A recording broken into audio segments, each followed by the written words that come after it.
या देवी सर्वभूतेषु शक्तिरूपेण संस्थिता नमस्तस्मै नमस्तस्मै नमस्तस्मै नमो नमः। శరన్నవరాత్రుల్లో మొదటి రోజు అంటే ఆశ్వయుజ శుద్ధ పాడ్యమి రోజు దుర్గమ్మ బాలా త్రిపుర సుందరిగా దర్శనం ఇస్తుంది. త్రిపురుని భార్య త్రిపుర సుందరీదేవి అంటే ఈశ్వరుడి భార్య అయిన గౌరీదేవి అని అర్థం. మనస్సు, బుద్ధి, చిత్తం, అహంకారం త్రిపుర సుందరీదేవి అధీనంలోనే ఉంటాయి. అభయహస్త ముద్రతో అక్షమాల ధరించిన ఈమెను ఆరాధిస్తే మనోవికారాలు తొలగిపోతాయి, సంతోషం కలుగుతుంది. త్రిపుర సుందరీదేవి శ్రీచక్రంలోని త్రిపురాత్రయంలో మొదటి దేవత. షోడశ విద్యకు ఈమె అధిష్టాన దేవత. కాబట్టి ఉపాసకులు త్రిపుర సుందరీదేవి అనుగ్రహం కోసం బాలార్చన చేస్తారు. సత్సంతానాన్ని అనుగ్రహించే దేవతగా త్రిపుర సుందరీదేవి భక్తుల పూజలు అందుకుంటుంది. మరి ఎంతో విశేషమైన ఈ ఆశ్వయుజ శుద్ధ పాడ్యమి రోజు ఈ కథను విన్నా, చదివినా, చెప్పినా, వినిపించినా సకల శుభాలు కలుగుతాయి. జన్మల దోషాలు తొలగి కోటి జన్మల పుణ్యం వస్తుంది. మరి ఆ కథ ఏంటో ఇప్పుడు ఈ వీడియోలో తెలుసుకుందాం. ఒకానొకసారి పరమేశ్వరుడు హిమాలయాల్లో తపస్సు చేస్తూ ఉండగా పర్వతరాజైన హిమవంతుడు తన పుత్రిక అయిన పార్వతిని శివుని సేవకై నియమించాడు. అలా పార్వతి పరమేశ్వరుణ్ణి సేవిస్తూ ఉండగా దేవతల కోరికపై మన్మధుడు అక్కడికి వచ్చాడు. మన్మధుడు చెట్టు చాటు నుండి శివునిపై పుష్పబాణం ప్రయోగించాడు. తపస్సమాధిలో ఉన్న శివుడు తన మనసులో కలిగిన కలవరపాటుకు చింతించి అందుకు గల కారణం కోసం నలుదిక్కులా పరిశీలించాడు. వెంటనే శివుడికి మన్మధుడు కనిపించాడు. అప్పుడు కోపంతో శివుడు మూడవ కన్ను తెరచి ఆ కంటి మంటలతో మన్మధుణ్ణి మసి చేశాడు. కొంతకాలం తర్వాత గణపతి ఆ బూడిదను 2 చేతులతో పోగు చేస్తూ ఉండగా ఆ బూడిద నుంచి భయంకర ఆకారంతో రాక్షసుడు ఒకడు ఉద్భవించాడు. అతనే బండాసురుడు. ఇతను పెరిగి పెద్దవాడై ఘోరమైన తపస్సు చేసి పురుషుల వల్ల తనకు మరణం లేకుండా వరాన్ని సంపాదించుకున్నాడు. వరబల గర్వితుడై బండాసురుడు దేవతా వర్గంపై దండెత్తి దేవతలను, మునులను, సాధువులను పీడించడం ప్రారంభించాడు. దేవతలు బండాసురుని దురాగతాలకు తట్టుకోలేకపోయారు. తమ బాధలన్నీ బ్రహ్మదేవుడికి నివేదించుకున్నారు. దేవతలందరి పక్షాన బ్రహ్మదేవుడు విష్ణుమూర్తి వద్దకు వచ్చి ప్రార్థించాడు. అప్పుడు మహావిష్ణువు ఇలా పలికాడు: ఒక మహాశక్తి వల్ల తప్ప బండాసురుడు మరణించడు అని వివరించాడు. అప్పుడు దేవతలందరూ బ్రహ్మ విష్ణువులతో కలిసి ఒక యాగాన్ని ప్రారంభించారు. ఆ యజ్ఞ కుండంలో విష్ణువు తన సుదర్శన చక్రంలోని శక్తిని, బ్రహ్మ తన కమండంలోని శక్తిని, శివుడు తన త్రిశూలంలోని శక్తిని, ఇంద్రుడు వజ్రాయుధంలోని శక్తిని సమర్పించారు. దేవతల కష్టాలు తీర్చవలసిందిగా పరాశక్తిని మరీ ప్రార్థించారు. ఈ విధంగా బ్రహ్మ విష్ణువుల ఆధ్వర్యంలో జరిగిన యాగం, ఆ యాగంలో దేవతలు చేసిన త్యాగం జగన్మాతను సంతృప్తిపరిచాయి. ఆ యజ్ఞ వేదికలో ఆమె ఆవిర్భవించింది. ఆమె శిరస్సుపై రత్న ఖచ్చితమైన సువర్ణ కిరీటం, ఆపై అర్ధచంద్రుడు ప్రకాశించసాగారు. ఆమె 4 చేతులలో పాసం, అంకుశం, చెరుకు వెల్లు, 5 పుష్పబాణాలు ధరించింది. ఆ జగన్మాతను చూసి బ్రహ్మాది దేవతలు అనేక విధాలుగా స్తోత్రాలు చేశారు. వారి భక్తి భావాన్ని చూసి ఆమె ముచ్చట పడింది. బండాసురుణ్ణి సంహరిస్తాను అని దేవతలకు ఆమె అభయాన్ని ఇచ్చింది. కొన్నాళ్లకు ఆ పరాశక్తి చతురంగ బలాలతో బయలుదేరింది. బండాసుర సంహారార్థమై బయలుదేరిన ఆమెను ఇరువైపులా వారాహీదేవి, శ్యామలాదేవి అనుసరించారు. పరిచారికలుగా తల్లి వెంట నిలిచారు. ససైన్యంగా తనపైకి యుద్ధానికి వస్తున్న పరాశక్తిని చూసి బండాసురుడు భయంకరమైన తన సేనా వాహినిని ఆమె పైకి పంపాడు. యుద్ధం ప్రారంభమైంది. దేవి పంపిన సేనలు బండుని సేనలను సర్వనాశనం చేశాయి. అప్పుడు బండాసురుడు తన 30 మంది పుత్రులను దేవీ సైన్యంపైకి పంపాడు.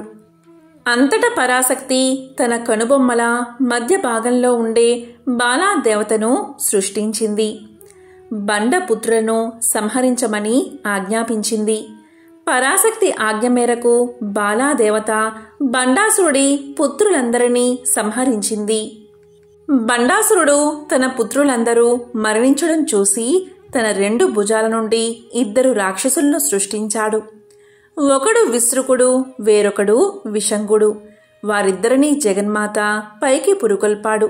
తన పరిచారికలైన వారాహి, శ్యామలా దేవతలను ఆజ్ఞాపించింది అమ్మవారు.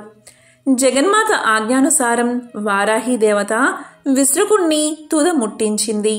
శ్యామలాదేవి విషంగుణ్ణి సంహరించింది. తన సైన్యము, తన పుత్రులు, తాను సృష్టించిన శక్తులన్నీ సర్వనాశనం కాగా బండాసురుడు దిక్కుతోచని వాడయ్యాడు. దేవి ప్రయోగించే శస్త్రాస్త్రాల బారి నుండి తన్ను తాను రక్షించుకోవడానికి ఒక విఘ్న యంత్రాన్ని ప్రయోగించాడు. సంగతి తెలిసిన జగన్మాత మహాకామేశ్వరుని వంక చూసింది. ఆ చూపులో నుండి గణపతి ఆవిర్భవించాడు. తల్లి ఆజ్ఞ మేరకు గణపతి బండాలురుని విఘ్న యంత్రాన్ని తునాతునకలు చేశాడు. ఆ తరువాత పరాశక్తి మహాపాసు పతాస్త్రాన్ని ప్రయోగించి బండాసురుని నగరమైన శూన్యక పట్టణాన్ని దగ్ధం చేసింది. ఆ వెంటనే కామేశ్వరాస్త్ర ప్రయోగంతో బండాసురుణ్ణి నేల కూల్చింది. బండాసుర సంహారంతో దేవతలు ఆనందించారు. రాజరాజేశ్వరిగా, లలితా పరమేశ్వరిగా, భువనేశ్వరిగా, పరాశక్తిగా ప్రస్తుతించారు. ఈ రీతిగానే ఎల్లకాలము తమని కాపాడవలసిందిగా ఆమెను వేడుకున్నారు. వాత్సల్యామృత వర్షిణి అయిన పరాశక్తి అలాగే అని వారికి అభయ ప్రదానం చేసి అంతర్ధానమయ్యింది. దేవతలందరూ సుఖశాంతులతో కాలాన్ని గడిపారు. బాల రూపంలో బండాసురుడి రాక్షసుల సంహారం జరిగింది. బండాసురుడు పంపిన 30 మంది పుత్రులను దేవి తుద ముట్టించింది. దీంతో అమ్మవారు పిల్లవాళ్లతో యుద్ధానికి పెద్దవారు అవసరం లేదని తన దగ్గరున్న శ్రీ శక్తి సైన్యంతో బాల అనే రూపాన్ని ఉద్భవించేలా చేసి ఆ బండాసురుల 30 మంది పుత్రులను సంహరించేలా చేస్తుంది. ఈ సందర్భంగా దేవి భాగవతంలోని ఒక విశేషమైన కథను ఇప్పుడు విందాం. ఒకసారి సూతుడు సౌనకాది మునులకు దేవి భాగవతాన్ని వివరిస్తూ ఇలా చెప్తున్నాడు. మునులారా, పూర్వకాలంలో వ్యాసుడు సరస్వతీ నదీ తీరాన ఆశ్రమాన్ని నిర్మించుకుని తపస్సు చేసుకుంటున్నాడు. అప్పట్లో పిచ్చుకుల జంట ఒకటి వ్యాసుడికి రోజూ కనిపించేది. వాటి పరస్పర అనురాగం ఆశ్చర్యపరిచేది. వాటి గూడు, ఆ గూటిలో అప్పుడే గుడ్డు విచ్చి జన్మించిన పిచ్చుక పిల్ల వ్యాసుడి మనస్సును ఆకట్టుకున్నాయి. ఇంకా తోక మొలవని పిచ్చుక పిల్ల, దాని ఎర్రని నోరు, దానికి ఏదో తెచ్చి తినిపించాలని శ్రమపడుతున్న ఆ పిచ్చుక దంపతులు, అది నోరు తెరిస్తే తినుబండారాన్ని నోటితో నోటికి అందిస్తున్న దృశ్యం, తమ రెక్కలతో దాన్ని సుతారంగా పొదువుతూ ముద్రతో ముంచెత్తుతూ పులకించిపోతున్న ఆ మాతాపితల ప్రేమ చూసి వ్యాసుడు చాలా ముచ్చటపడ్డాడు. సంతానమంటే పక్షులకే ఇంత ప్రేమ ఉంటే ఇంకా మనుషుల సంగతి చెప్పాలా? వివాహం చేసుకుని ఒకరినొకరు చూసుకుని సంతృప్తి చెందే దంపతులు వార్ధక్యంలో పరిచర్య కోసమైన పుత్రుణ్ణి కోరుకుంటారు. సంపాదించి సుఖపెడతాడని ఆశిస్తారు. ఏది చేసినా చెయ్యకపోయినా చితికి నిప్పంటించి ఉత్తర క్రియలన్నా చేస్తాడు కదా. పోనీ గయలో శ్రాద్ధం పెడతాడు కదా. సంసారంలో ఎన్ని సుఖాలు ఉన్నా కన్న కొడుకుని తనివితీరా కౌగిలించుకోవడం, లాలించడం అనేవి ఉత్తమోత్తమ సుఖాలు. ఆ పుత్రస్య గతిర్నాస్తి అన్నారు. ఉత్తమ లోకాలను సాధించి పెట్టేది పుత్రుడే. పుత్రవంతుడికి స్వర్గమని శాస్త్రాలు చెబుతున్నాయి. అది ప్రత్యక్ష విషయమే. కొడుకులు లేనివాడు మరణకాలంలో మరీ విచారిస్తాడు. ఇల్లు వాకిలి నగా నట్రా ఇంత సంపాదించాను, ఇదంతా ఎవడు తన్నుకుపోతాడో కదా అని మరింత దిగులు పడతాడు, దుఃఖిస్తాడు, మనశ్శాంతిని కోల్పోతాడు. భగవన్నామం జపిస్తూ హాయిగా ప్రాణాలు వదల్లేడు. అందుచేత అతడికి దుర్గతులే తప్ప ఉత్తమ గతులు ఉండవు. ఈ ఆలోచనలతో వ్యాసుడి మనస్సు వికలమైంది. వేడిగా నిట్టూర్చాడు. కాసేపటికి తేరుకుని ఒక నిశ్చయానికి వచ్చాడు. పుత్ర ప్రాప్తి కోసం తపస్సు చెయ్యాలని గట్టిగా సంకల్పించుకున్నాడు. ఆశ్రమం వదిలి మేరుపర్వతం చేరుకున్నాడు. ఏ దేవుడు నా కోరిక తీరుస్తాడు? విష్ణువా, రుద్రుడా, ఇంద్రుడా, బ్రహ్మదేవుడా, సూర్యుడా, వినాయకుడా, కార్తికేయుడా, దిక్పాలకులా? ఎవరు? వ్యాసుడు నిశ్చయించుకోలేకపోతున్నాడు. అంతలోకి అనుకోకుండా నారద మహర్షి అటువైపు వచ్చాడు. వీణ మీటుకుంటూ వచ్చాడు. వ్యాసుడు భక్తితో అతిథి మర్యాదలు చేశాడు. కుశల ప్రశ్నలు అయ్యాయి. వ్యాసుడి ముఖంలో కనిపిస్తున్న ఆందోళనను నారదుడు గమనించాడు. కారణం ఏమిటి మహర్షి అని అడిగాడు. వ్యాసుడు తన మనస్సులో ఉన్నది చెప్పాడు. ఏ దేవుణ్ణి ప్రార్థించాలో తేల్చుకోలేకుండా ఉన్నాను, సలహా చెప్పండి అని అడిగాడు. అప్పుడు నారదుడు ఇలా పలికాడు. వ్యాస మహర్షి, వెనుకటికి ఒకనాడు ఇదే ప్రశ్నను మా తండ్రి అంటే బ్రహ్మదేవుడు విష్ణుమూర్తిని అడిగాడట. విష్ణుమూర్తి ఎప్పుడూ ధ్యానంలోనే ఉండడాన్ని చూసి బ్రహ్మదేవుడు ఆశ్చర్యపోయి ఇలా అడిగాడు. దేవదేవా, జగత్పతి, త్రికాలజ్ఞ, నువ్వు దేన్ని ధ్యానిస్తున్నావు? ఆ తపస్సు ఎందుకోసం? సర్వ జగత్పతివి కదా, నువ్వు తపస్సు చేయడమేమిటి? చాలా ఆశ్చర్యంగా ఉంది. నీ నాభి కమలం నుంచి పుట్టిన నేను సృష్టికర్తనయ్యాని, నీకంటే అధికుడెవడు? నువ్వే కర్తవు, నువ్వే కర్మవు, నువ్వే కారణం, నువ్వే కార్యం. నీ ఆజ్ఞ చేత ఈ జగత్తును నేను సృష్టిస్తున్నాను. కాలాంతరంలో నీ ఆజ్ఞపై శివుడు సంహరిస్తున్నాడు. సూర్యచంద్రులు అష్ట దిక్పాలకులు నీ మాట ప్రకారం విధులు నిర్వహిస్తున్నారు. అటువంటి నువ్వు ఏ దేవుణ్ణి ధ్యానిస్తున్నావు? ఇది నాకు సందేహంగా ఉంది. పుత్రుణ్ణి మాత్రమే కాదు, నీకు భక్తుణ్ణి నేను. దయచేసి సమాధానం చెప్పు అని అడిగాడు బ్రహ్మ. అప్పుడు విష్ణువు చిరునవ్వు నవ్వి ఇలా చెప్పాడు. నాయనా, శ్రద్ధగా విను. నా మనసులో ఉన్నది చెబుతున్నాను.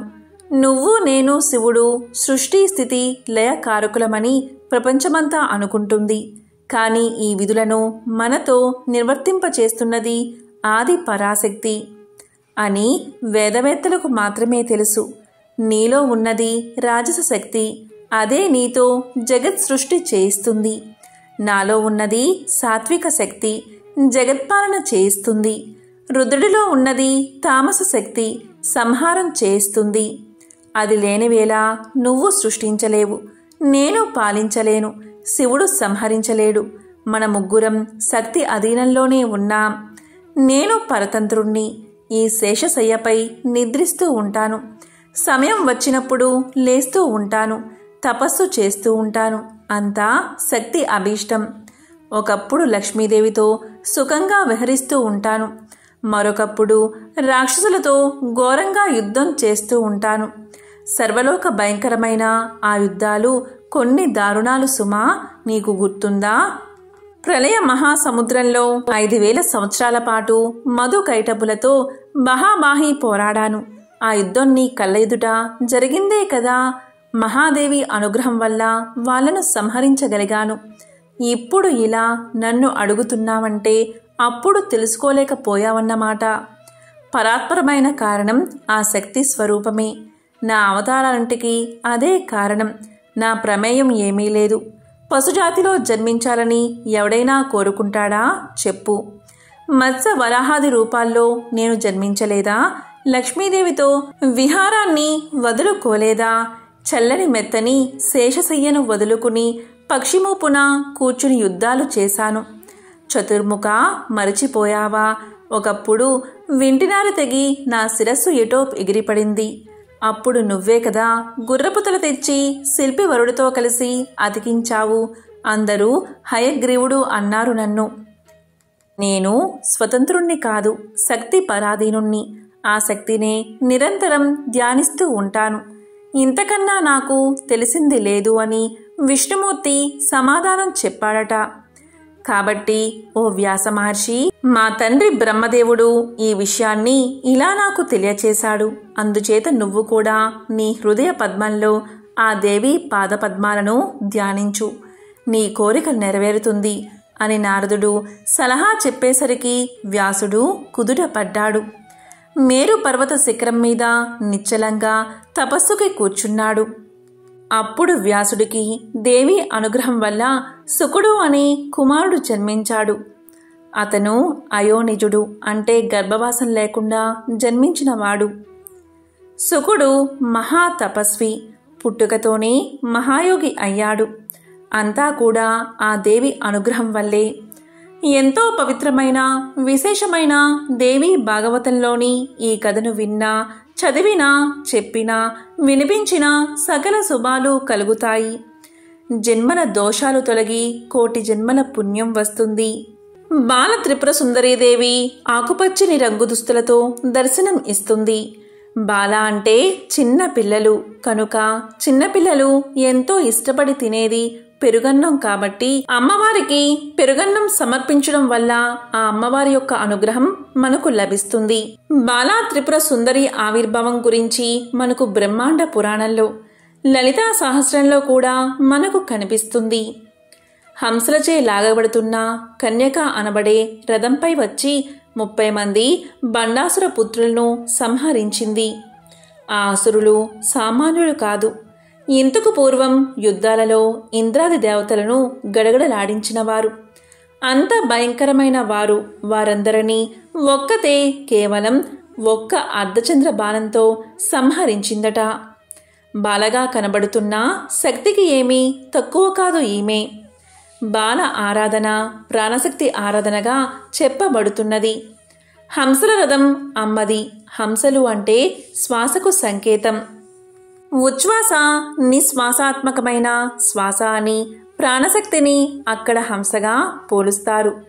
ఈ విధంగా అమ్మవారి ఆరాధనలో ఈ ప్రాణశక్తిని మూల ప్రాణశక్తిగా ఆరాధించడమే బాలారాధనగా పిలువబడుతున్నది. ఈరోజు 2 నుంచి 10 ఏళ్లలోపు బాలికలను అమ్మవారి స్వరూపంగా పూజ చేసి కొత్త బట్టలు పెట్టాలి. ఓం ఐం హ్రీం శ్రీం బాలా త్రిపుర సుందర్యై నమో నమః అనే మంత్రాన్ని 108 సార్లు జపించాలి. అమ్మవారికి పొంగలి నివేదన చెయ్యాలి. త్రిసతి పారాయణ చెయ్యాలి. ఈరోజు అమ్మవారికి పాయసం దద్దోజనం సమర్పించడం వల్ల జాతకంలోని బుధ గ్రహం వల్ల కలిగే దోషాలను తొలగించవచ్చు. చదువులో ఆటంకాలు తొలగి మంచి అభివృద్ధిని సాధించవచ్చు. పోటీ పరీక్షలలో తరచుగా ఇబ్బందులు ఎదుర్కొనేవారు వాటిని అధిగమిస్తారు. నరాల సమస్యలు లేదా తీవ్రమైన చర్మ సమస్యలతో బాధపడుతున్న వ్యక్తులు ఉపశమనాన్ని పొందుతారు. సన్నిహితుల మధ్య వివాదాలు తొలగి వ్యాపార సమస్యలు తొలగిపోతాయి. వారి వ్యాపారంలో మంచి వృద్ధిని చూడవచ్చు. అలాగే ఈరోజు గురుమంత్రం పొందినవారు అమ్మవారిని పూజించడం మరియు మంత్రాలను పఠించడం ద్వారా మంచి ఫలితాలు పొందవచ్చు. ఓం త్రిపురాయై నమః. ఓం శ్రీ మాత్రే నమః.